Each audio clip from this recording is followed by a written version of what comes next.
Hi friends, இன்றைக்கி சூப்பரான evening snacks தான் பண்ண போகிறோம். அதுக்கு உருளைக்கிழங்க குக்கரில் போட்டு ஒரு 3 விசில் விட்டு எடுத்துக்கிட்டு உப்பு போட்டு, அதுக்கப்புறம் உருளைக்கிழங்கு தோலை சீவிட்டு நல்லா மசிச்சு நமக்கு தேவையான ஷேப்பில் வந்து உருட்டி வச்சுக்கலாம். கொஞ்சம் கெட்டியாகவே நம்ம உருட்டிக்கலாம்.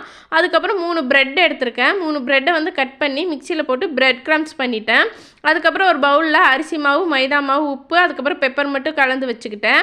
இன்னொரு பவுலில் மைதா மாவு போட்டு தண்ணியும் உப்பும் போட்டு கலந்து வச்சுக்கிட்டேன். இப்போ நம்ம செஞ்சு வச்சுருக்க உருளைக்கிழங்கு வந்து முதல்ல அந்த வரமாவில் ஒரு தடவை பெரட்டிட்டு, அப்புறம் மைதா மாவு தண்ணியில் பெரட்டிட்டு, அதுக்கப்புறம் ப்ரெட் க்ரம்ஸில் போட்டு பெரட்டணும். இதே மாதிரி 2 தடவை தொடர்ந்து செய்யணும்.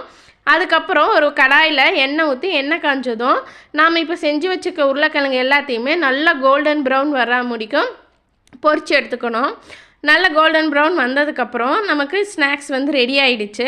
இதை வந்து நம்ம சாஸ் வச்சு சாப்பிட்டோன்னு வச்சுக்கோங்களேன், செம்ம சூப்பராக இருக்குது. நீங்கள் இனிமேல் வந்து கடையிலலாம் வாங்கவே தேவையில்லை.